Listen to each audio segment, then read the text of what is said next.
Commission বৃদ্ধি সহ 10 দাবিতে সকাল 6টা থেকে 8 ঘন্টা সারা দেশে পেট্রোল পাম্প বন্ধ, ডিপো থেকে তেল উত্তোলন ও পরিবহন বন্ধ রয়েছে। এই ঈদে জামা জুতো অ্যাকসেসরিজের ডিসকাউন্ট।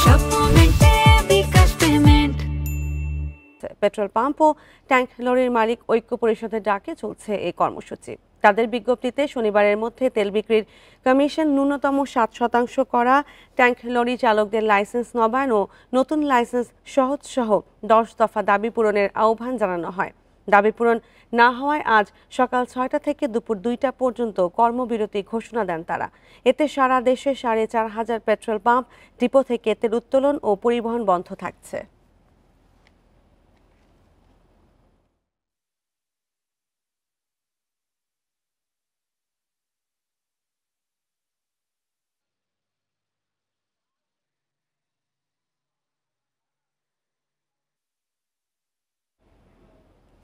পেট্রোল পাম্প ধর্মঘট নিয়ে আরো জানাতে রাজশাহী থেকে যোগ দিচ্ছেন সহকর্মী আহসান হাবিব।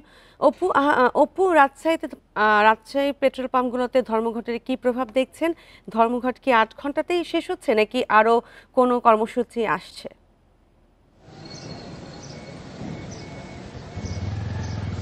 আজ সকাল 6টা থেকেই মূলত তাদের এই ধর্মঘট কর্মসূচি শুরু হয়েছে। ধর্মঘটের প্রভাব এরই মধ্যে পড়ছে, সেটি হলো যে রাজশাহীর যেসব পাম্পগুলো আছে সেগুলোতে মূলত সকাল থেকে তারা তেল বিক্রি বন্ধ রেখেছে এবং সেটা আমরা রাজশাহী শহরের চিত্র আপনাদেরকে দেখাচ্ছি। এর বাইরে পুরো জেলার যে পাম্প সেগুলোই মূলত সব জায়গাতেই পাম্পের তেল বিক্রি বন্ধ আছে এবং এর পাশাপাশি যে তাদের যে তেল বহনকারী যে গাড়ি ট্যাঙ্ক লরি তাদের যে সেটিও চলাচল বন্ধ রয়েছে।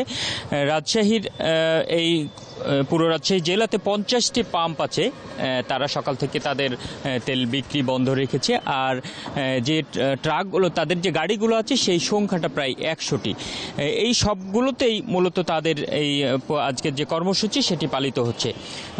তাদের যে সংগঠন বাংলাদেশ পেট্রোল পাম্প যে এজেন্ট এবং যে যানবাহন তাদের যে গাড়ির সেই সব মিলে তারা যে কার্যক্রমটি পরিচালনা করে এই সংগঠন, তারা যেটি বলছেন, রাজশাহীর যে পাম্প মালিকদের সাধারণ সম্পাদক আনিসুর রহমান শিমুল, তার সাথে আমার কথা হচ্ছিল। তিনি যেটি বলছেন যে তাদের এই যে 10 দফা দাবি, এই দাবির জন্য তারা দীর্ঘদিন ধরেই কথা বলে আসছে সরকারের সাথে, কিন্তু এটির বাস্তবায়ন নেই। বিগত সময়ের যে তারা বহু বছর ধরেই এই দাবিগুলো জানিয়ে আসছেন, আলোচনা হয় কিন্তু কার্যকর কোনো কিছু হয় না। বর্তমান সরকার যে সরকার দায়িত্ব নেওয়ার পরেও তারা এই আলোচনা নতুন করে শুরু করে, কিন্তু এখন পর্যন্ত নতুন করে কোনো কার্যকর কিছু উদ্যোগ না দেখার কারণেই তারা এই কর্মসূচি ঘোষণা করছে। আজকে তারা যেটি বলছেন যে আজকে মূলত 8 ঘন্টার যে কর্মসূচি, এটি তারা মূলত সরকারের প্রতি এক ধরনের চাপ তৈরি করতে চায় বা তাদেরকে দেখাতে চায়। এটির প্রভাব যেটি পড়বে সেটির চাইতে বড় কথা হচ্ছে তাদের বক্তব্য হচ্ছে যে তাদের দাবি আদায় না হলে পরবর্তীতে আরও কর্মসূচি দিতে পারে, সেটি তারা বলতে চাচ্ছেন। এবং আজকের এই কর্মসূচিটা মূলত দুপুর 2টাতেই শেষ হবে ধর্মঘট কর্মসূচি এবং এরপরই তারা পেট্রোল পাম্পগুলো খুলে যাবে। তবে পরবর্তী সময়ে তারা এটি নিয়ে সরকারের সাথে আবারও আলোচনা চালিয়ে যেতে চায় এবং আলোচনা চালিয়ে তারা তাদের যে দাবি সেই দাবিগুলো মূলত বাস্তবায়ন করতে চায়। আর এটি না হলে তারা পরবর্তীতে এই দিনভর তাদের ধর্মঘট অথবা পরবর্তীতে লাগাতার কর্মসূচিও দিতে পারে, যাতে তারা তাদের দাবি আদায় করতে পারে। মূলত তাদের বক্তব্য হচ্ছে, পেট্রোল পাম্প মালিকদের বক্তব্য হচ্ছে, তারা এই দাবি আদায় না হলে পরবর্তীতে ধারাবাহিকভাবে তারা আরও কর্মসূচি চালিয়ে যাবেন। পেট্রোল পাম্প ধর্মঘট নিয়ে রাজশাহী থেকে জানাচ্ছিলেন সহকর্মী আহসান হাবিব। অপু।